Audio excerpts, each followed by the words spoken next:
Yes. Hello, everybody. Welcome back to the Paid Search Podcast. My name is Jason Rothman. As always, I'm joined by the great Chris Schaefer. I was talking to him before the show. He really is great. He's great at what he does, and he's just a great guy in general. Chris, are you having a great day? It's great to be here. Award-winning manager Jason Rothman. I am glad to be here. Always happy to share a day with my friend, part of the holy trinity of people that I share face-to-face time with every single day. You are among a very short crowd. And it's a very special day, Jason. I appreciate the fact that you mentioned that 3 years ago today, my young daughter was born. I know you. I'm sure the package is in the mail to welcome this third birthday to my daughter. Because you remember we talked about her birth many years ago when we started this podcast. You remember it was so funny. You were like, "Chris, didn't you just have a baby?" It was such a foreign idea. I remember you asking me about it. You're like, "So you had a baby like last week? Everything all right?" I'm like, "Yeah, it's fine." You kept asking all these questions, and it was always so entertaining because you were like, "What's it like? Like, are you okay? Like, what? Don't you need to go handle something?" But if we were sitting next to each other, I'd slap you right now.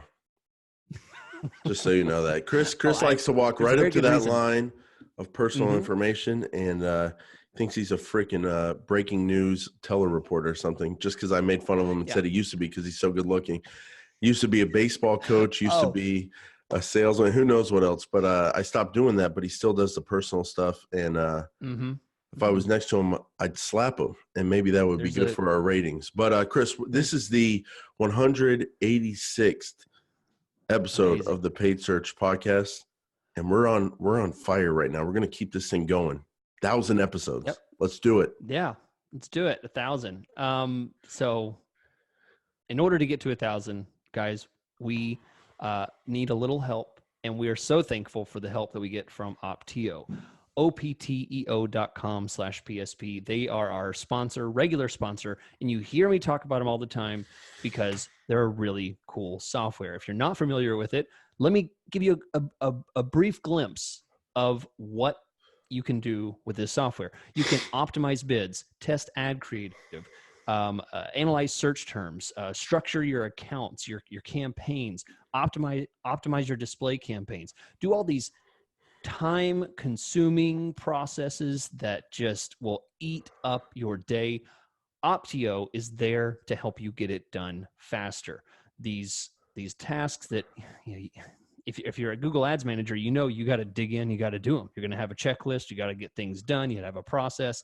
This is a software designed to help that process work more efficiently and faster. The cool thing is, because you're a listener of the Paid Search Podcast, you get an extended trial. If you go to opteo.com/PSP, and you'll see a little button that says start your 30-day free trial.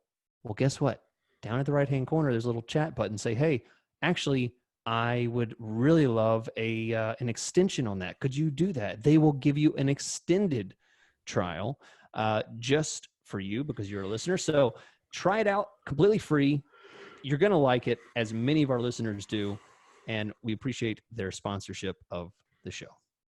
Thanks, Chris. And I also want to thank Directive Consulting. Directive Consulting is the go-to B2B and enterprise search engine marketing agency. We talk about Google Ads, Facebook, Bing, search engine marketing, but it is a very different skill set and a very different kind of campaign strategies that are needed depending on the kind of business you have. There's small businesses, and then there's enterprise campaigns and B2B campaigns. And Directive Consulting is a go-to agency for those kind of campaigns. They do it all: SEO, digital PR, pay-per-click advertising, Google Ads, Bing, social media advertising, landing page design, conversion rate optimization. They do it all. Go to their website, directiveconsulting.com. Look at some of the brands they've worked with. Look at their blog articles on their website. Look at their case studies. You'll see the proof. And the most important thing to do on their website, directiveconsulting.com, get a free custom proposal. B2B and enterprise campaign, search engine marketing, go to directiveconsulting.com, get a free custom proposal today. Jason, as Yes. an award-winning Google Ads manager, I know you get a lot of questions, and I get a couple every now and then, and people always want to ask us questions because Google Ads is complex. There's a reason people just sometimes jump into it and have a lot of issues because there's a lot to it. It's not simple. It's not straightforward. Guys, we do a questions and answers episode every now and then. You can go to paidsearchpodcast.com, send in your question. Lately, the question mailbag has been a little low. So send those questions in because we'll be doing another show and answering your questions. And we love to have great, thought-provoking, tough ones. Let's try and stump the chumps, which is Jason. So today's topic is engineered and created by me because Jason and I believe in splitting the work equally. So this is my week. So I took the route of something that's been eating away at me for a while because, Jason, as I know you do, we do audits, we review new client accounts, we look at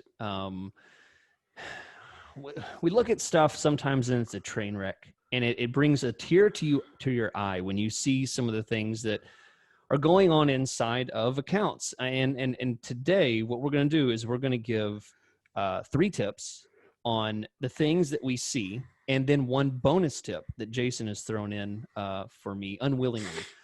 So here's what we're going to do.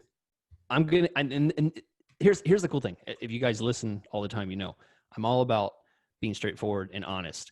This is not just like something I Googled and I found it on a blog somewhere. This is literally things that I see. These are literally things that Jason sees in audits, in reviews that we see all the time. And I saw this. I'm going to try and give some examples of exactly, what this looks like and how you can see if you're doing it and why it's an issue and why it's a bad thing. So Jason, I'm sure you've seen your share of train wrecks. I mean, let me ask you this before we jump into this. Do you more frequently see campaigns with major issues or campaigns that are largely doing well? Would you say it's weighted one way or the other? People tend to make more mistakes or people tend to make more, good choices?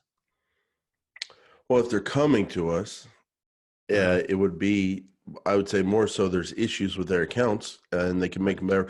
Now, the caveat to that would be every now and then I do get someone who wants to hire me and then I look at their account and I'm like, hire me? I want to hire you. Like your account's like, yes, if it comes to me, I'm the best Google Ads manager on the planet for search campaigns for lead generation. So yes, obviously I can improve it. That's what I tell them. And they're like, I know. But I tell them, hey, but at the same time, maybe I can only squeeze another 5-10% of value out of this because you have it in pretty good shape. I do run into that every now and then. But a lot of the times when people contact me, Chris, yes, there are major problems. But I think part of that is a testament to the effectiveness of Google Ads generally. Because if some people were this messed up with their strategy and the way they have things set up and the mistakes they were making, when it came to radio ads or television ads or print ads, they would get nothing for their budget. Like so the equivalent would be, oh, you thought you were advertising on TV? No, you bought free programming at 2:30 in the morning in this third world country, not your local city. So that's how bad the mistakes are. So if you do these mistakes in the other forms of marketing, you're going to have way more problems than you do with Google Ads. With Google Ads, you can have a lot of mistakes. You can be getting a lot of bad traffic, but you can also be getting some spot on traffic.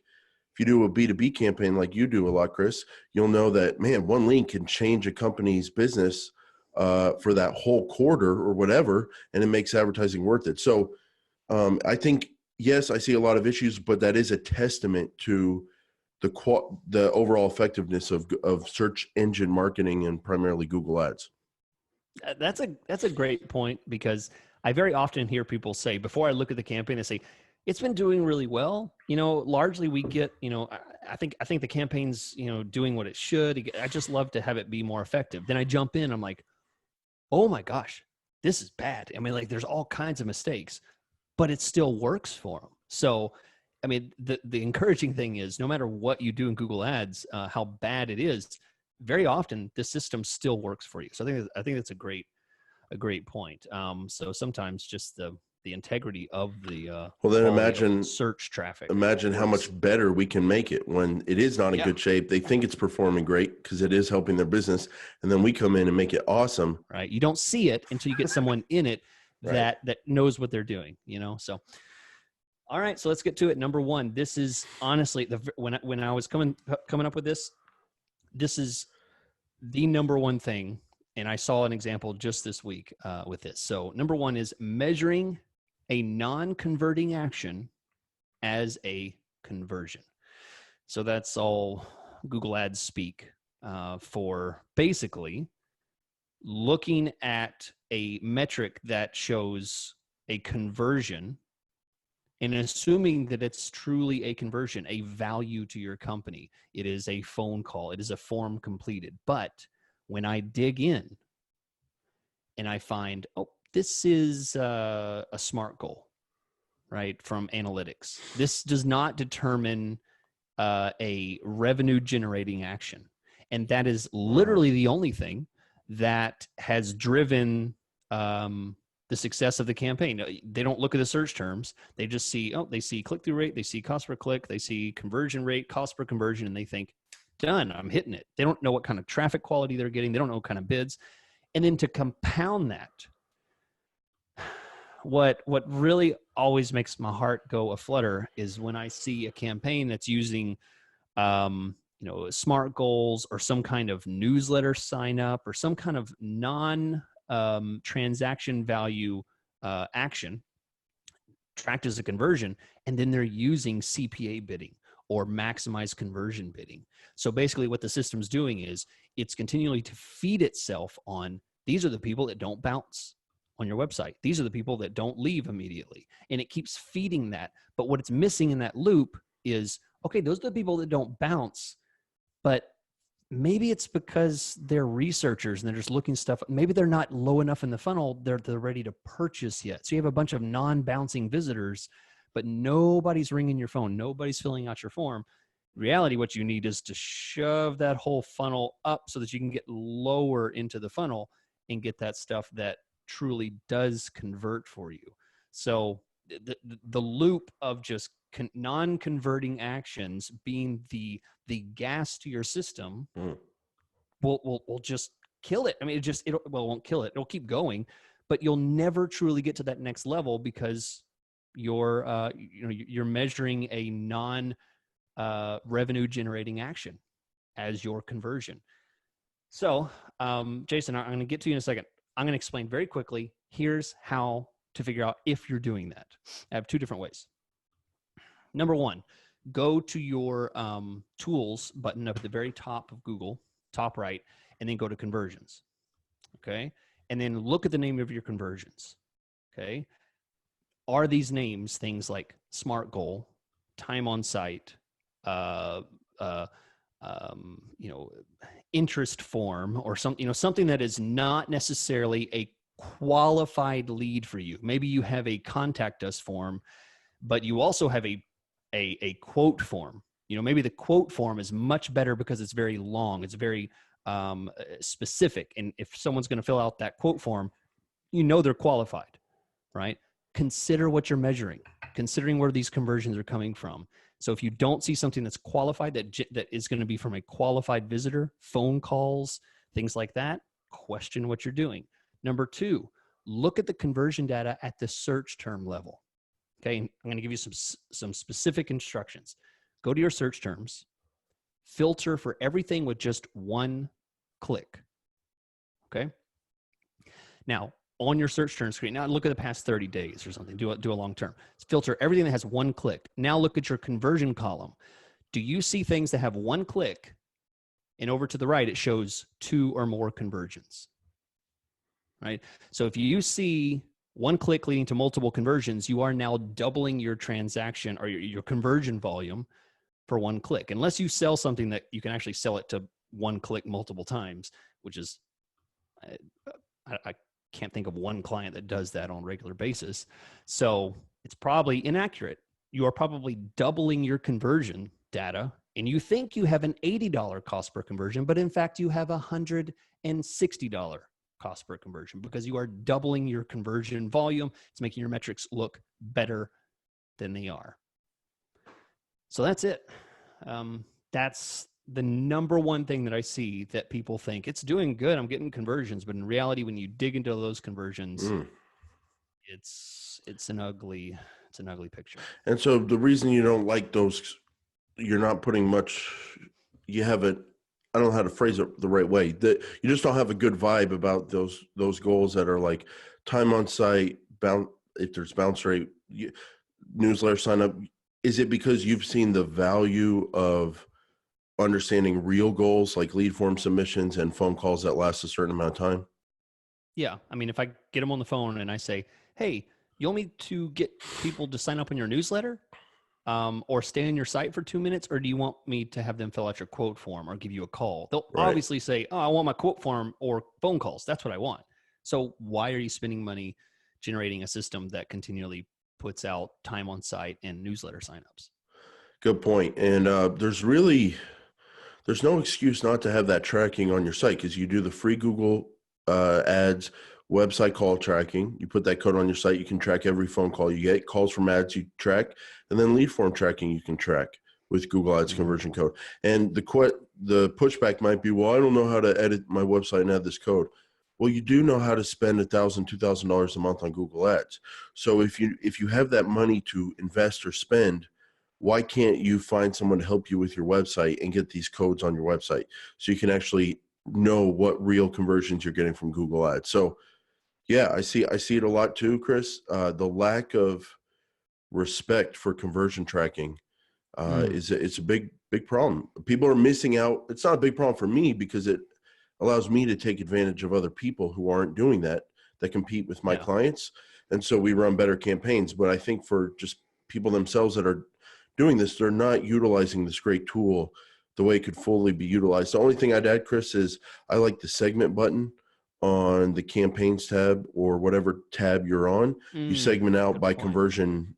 I think it used to be conversion name. It might be conversion action now, but conversion action. It'll give you a description of what those actual conversions are in that conversion column until it basically just pulls a name, I think, from the conversions area, tools area. But I like looking at that. So yeah, big problem I see. Let me ask you a question.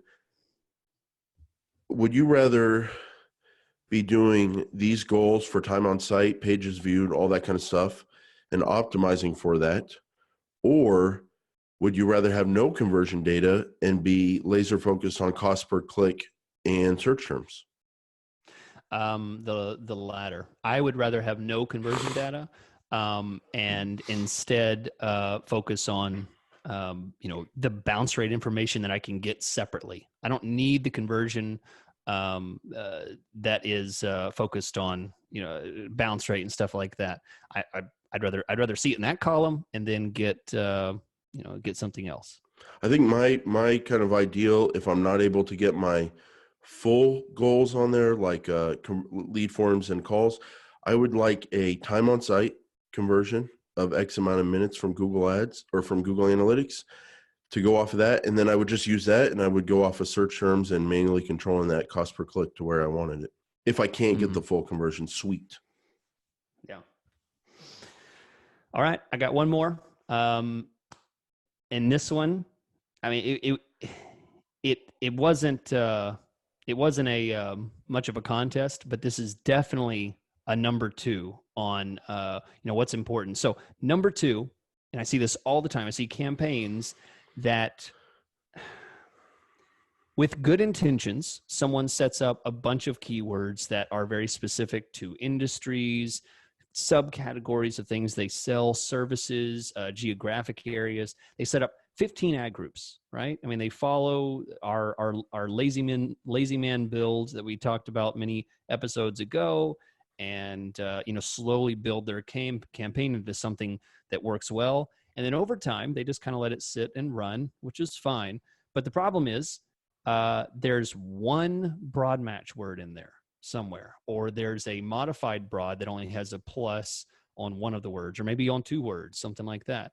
And essentially what happens is the system will continue to put more budget towards that one word, because it's more broad. It allows for more searches, more impressions, and the clicks go up.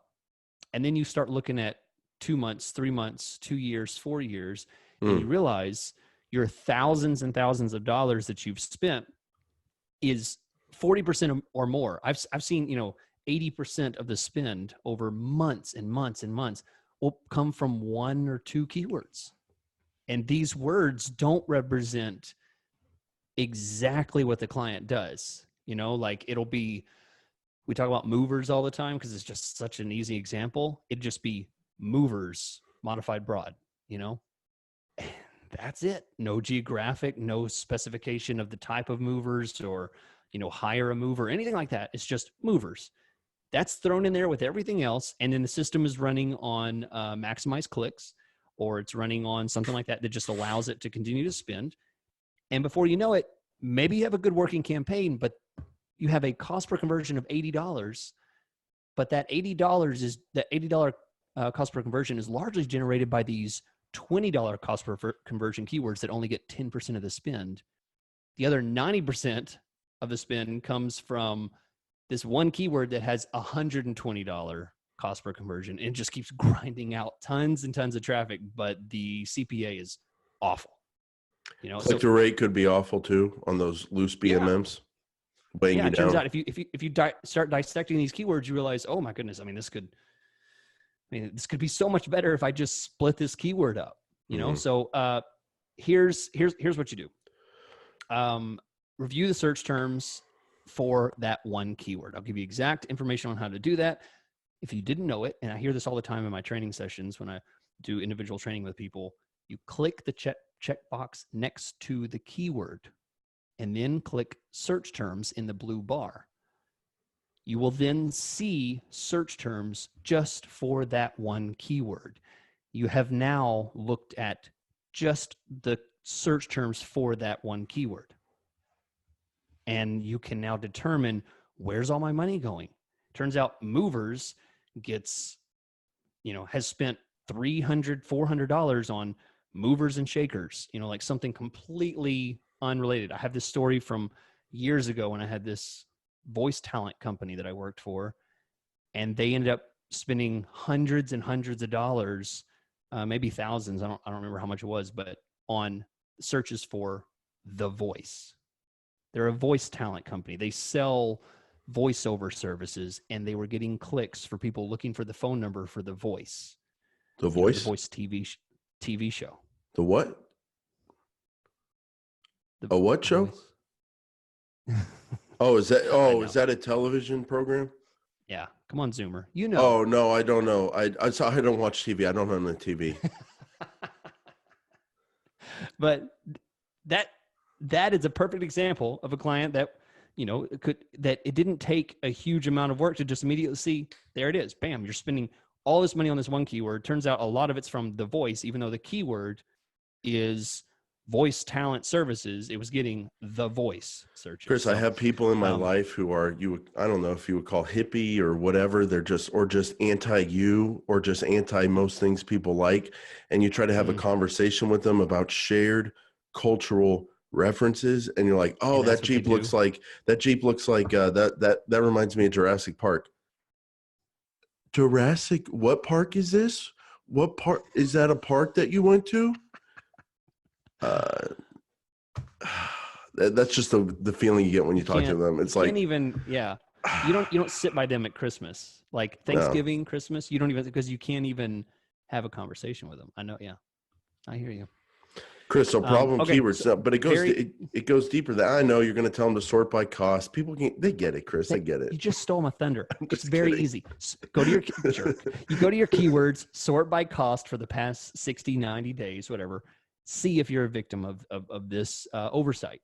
And, do any of those contribute more than 40%? If that's the case, go back to that keyword or go to that keyword, look at the search terms, start breaking it up, start blocking some things, start making adjustments to the match type, something. Slow that spin down, let it diversify across. I don't know why, Chris. all I'm the just stuff. in the mood to provide actionable advice today and provide value. I don't know I why. know. I'm just in a very giving mood.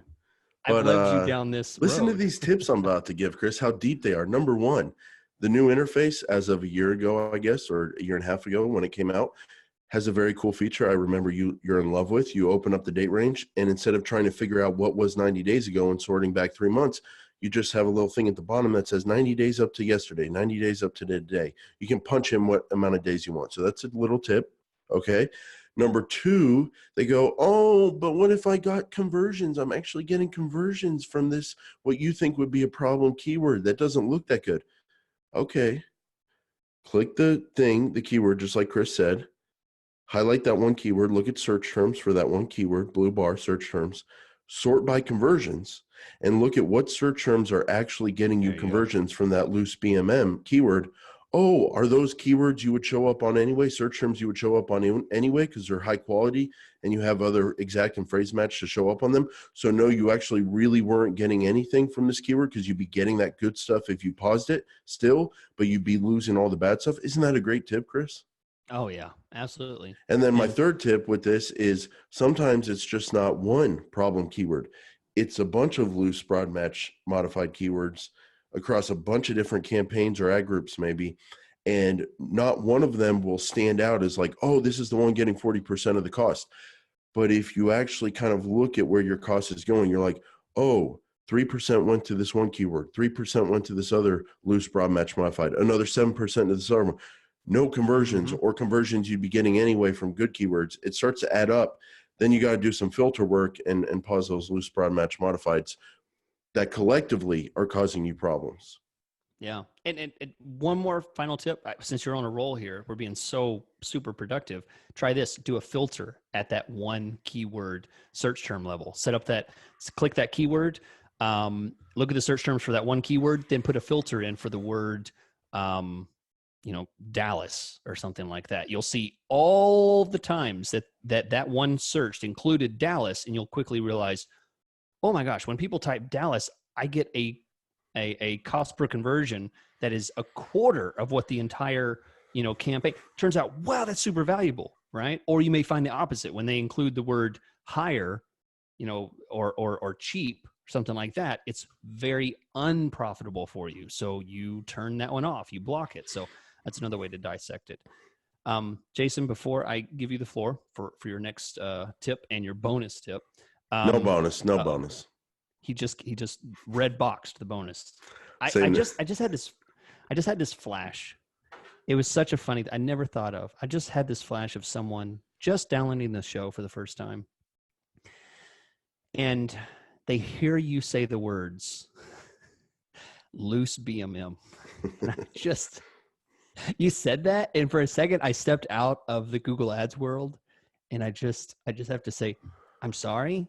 Jason's not talking about bowel movement. He's referring to broad match modified is what that is. So don't turn off the show. We're not talking about bowel movements today. That's a broad match modified. I just heard you say loose BMM, and I'm like, oh, gross. Well, Chris, maybe what did I say? How deep are we in this? What did I say on Patreon last week, Chris? About persuasion, about wizardry? Do you think anyone's ever going to forget loose BMM and ever going to get this conversation? And no, they're going to take actionable advice and they're going to go check their broad match modified keywords because it's going to be in their head and they're never going to forget that phrase just because it's a funny sounding phrase. Can we do a show called Fix Your Loose BM? And like we'll just focus on loose broad match modified. I don't know keywords. If I want that audience that would come click to that. Audience or clickbait right there. Yeah. People love discussions like that. What if our YouTube ratio of hits versus audio downloads went like through the roof on that one? Home remedies to fix your loose BMM. Oh boy. All right, Chris, Jason, hit one us with a final good thing one. about these problem keywords that you see in these accounts. It is so cool, and it's very, people love instant gratification, you know? So Hmm. one very instantly gratifying thing is to pause those problem keywords, refresh, look at all enabled keywords again for that time period, and then at the bottom where the filter says all enabled keyword data summed up, it's really fun to watch the click-through rate go from like 1% overall to 3.5%, or to watch the cost per conversion overall go to $80 down to $35, just like that, by Oh, taking out taking out those yeah, problems. Very yep. instantly Just by gratifying. to just pause something and just to watch the metrics. Suddenly the whole system shifts. All the other keywords finally get the spin they need, No, and no, you no. get what you Instantly, want. that just looking at historical, it takes out Oh, that. Yeah, it Oh, I takes out got you. that one line of that problem keyword, the 40% of spend it had, and horrible cost per conversion, and then instantly Mm. the total all enabled keywords data just instantly improves for that Oh, time gotcha. period. Yeah, Oh, I see. I yeah, see. You're not technically changing it, but just by setting that filter in. That's true. yeah. Because Yeah, you I made got that you. keyword not enabled anymore. So, Not enabled, so and it's one no. Yeah. interesting thing, it seems like bad cost per conversion, loose, broad match, modified keywords, they seem to also tie in with horrible click-through rates that can kind of make your account look worse Yep. than it is Yep. overall. All right, so Chris, the one tip that I see where you get into someone's accounts, they say it's working okay, but it's just a horrible, horrible thing they're doing to themselves is I was going to call this another word, uh, but bid adjustment party. They're having a bid adjustment party, and Party. there's too many bid adjustments going on. So throughout the time they've been managing their accounts, people love to make adjustments. Oh There's a yeah. lot of adjustments you can make in Google Ads. Say they did 10% on the zip code. Then they did a 20% bid adjustment on the time of day. Then they did a negative 40% on that audience. Then they did up 37% on device. What is their bid when the bid is set at $10? I need a It's like a calculator. high I school don't. question. Yeah. I don't know. Yeah. Absolutely. If two trains are one train is going 40 miles per Oh hour, gosh, that's the the other train is worst question. going 200 miles per hour, and the conductor on the train going 40 miles per hour freelances Google Ads part-time and lives a laptop lifestyle and has a laptop open. And in his campaign, his bids are set at He lowers his $10. bid by 40%. How much does he lose his conversion rate Oh, by? that'd be too much for some of these kids out there with the question. But so yeah, Chris, what would the effective bid be in that situation? Well, everyone can laugh, we can all have a good time. We got to cue in some real sad sounding music right now. But while we're all laughing, Here, I'm going to sing it. Go ahead. while we're all laughing, there's a campaign manager out there, an advertiser, who did have these bid adjustments in place. Shut up. Shut up. Shut up. Sorry. But Chris, as we're laughing, there is someone out there, there's millions of people out there. There's probably trillions of people out there doing this to their Trillions? campaign. Yes, trillions. Okay. Trillions. Okay. On the other planets that have Google Ads and all that. Chris. Oh. Yeah. Don't you think this happens like way more than people talk about, and it's Oh, kind of yeah. shameful? Yeah. I mean, I've done it myself plenty of times. It certainly is a trap that I fall into, because you think, well, how can I optimize? How can I improve? And you think, well, look at the devices. Oh, there's there's an adjustment. And I think the one thing that lately that I've been doing that will help me avoid falling into this trap too much is I will use the absolutely wonderful, so glad we have it, please don't take it away, Google, account campaign notes that are at the little graph level there. I'll put little campaign notes to say adjusted. When I make a big adjustment, I'll put dropped mobile device bids by 30%, something like that. I'll make a little point there, so I don't forget that I dropped those bids by 30%. or something that's more aggressive, 40%, 50%, something like that, or turned it off completely. So that's something I'll sometimes do. And also if I make adjustments at other levels as well. But well, Chris, you were all about telling people exactly actionable advice. How do you check if you're making this mistake? So the way you check is you go to your devices tab, go to your locations tab, go to your audiences, go to your schedule tab, go to your demographics. If there's any other place you can make bid adjustments, go there too. How do you like that for advice? And see if you have bid adjustments in place, and then run the number yourself. Do okay, my bid is $10. And then try to run through those numbers and see what your actual effective bid is, and look how you're not actually putting the bids where you think you're putting them. And just for clarity on this, Chris, there's a Google Help article, Google Ads Help, about bid adjustments. And if you scroll down through it, it says multiple bid adjustments. And it says when you set more than one bid adjustment in your campaign, those adjustments are typically multiplied together to determine how much your bid will increase or decrease. However, multiple device and location bid adjustments behave differently. I think that has to do, they said, yeah. How do you like that for clarity? I think here's exactly how it works, except sometimes we change it. Chris, I think in an example they give about Paris and France, and those are two cities in Texas. If you set your adjustment to 50% for France and 100% for Paris, only the Paris most specific location will be used for traffic from users in Paris. So that's how they're giving clarity on that. And then they go through an example with, okay, your starting bid is $1. You have California up by 20%. You have Saturdays down by 50%. So it starts at $1. You go do $1.20 for people in California, but then on Saturdays you divide that by half because you're down 50%. You're at 60 cents. And Chris, if you're all about the manual bids like we are, you're all about the cost per click. How do you keep track of all that if you got way too many bid adjustments? Now, I'm all for bid adjustments, but you just got to really keep track of what you're doing. And one of the biggest mistakes I see people make is they have way, way more on than they thought, and they don't actually know what they're doing with their bids. Yeah. Sometimes I will just do a wipe, and I'll just clear all the device bids and you got to stop with these jokes you carry on throughout the entire show about one topic, and then you throw in different words about it, and you think you're a freaking comedian out there. Come on. Sometimes I just have to wipe my modified. Wipe your slate clean. Right.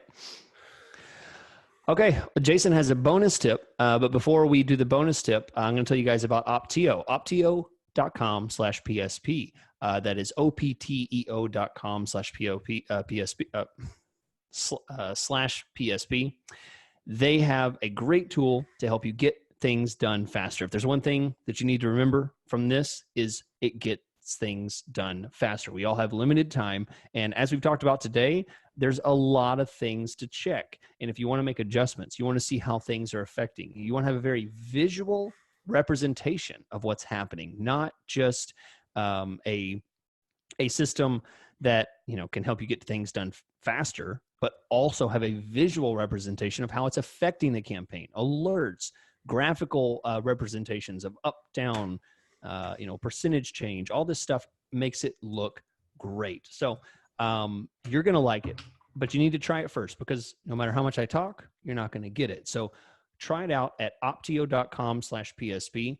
It's a great system. Been talking about them for, for months and months, because it's a system that many of our listeners have come to rely on. And I can tell you from personal experience on that one.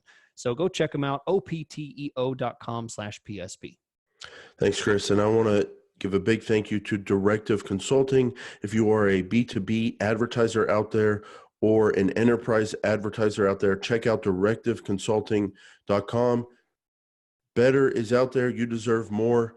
They do it all: search engine marketing, Google Ads, Bing, Facebook, social media advertising, landing pages, SEO. Check out some of their case studies on their website. Check out their resources. They have dedicated teams, daily communication, rapid execution, and predictable ROI. Go to directiveconsulting.com and get a free custom proposal today. Links to both Opteo and Directive are in the descriptions. So, Chris, just briefly going to preview Patreon, and the Patreon audience is growing. We really appreciate that. It is only, I don't even know if I need to call it money. It's just $2 a month. We have a nice kind of after show going on there. We do it every week. I know you've got something for me I'm looking very much forward to. And then I've got a few things for you, Chris. I'm going to give an update on my quality score mission to figure out quality score. And I have a funny story about just how loose broad match modified that I've seen has gotten. I talked about this last week. I have an example for you with that cost the great Chris Schaefer his own money, because we're advertising a little bit together for the Paid Search podcast. And I'm going to explain to him how I wasted some of his money yesterday. I think and you look forward to that. I do.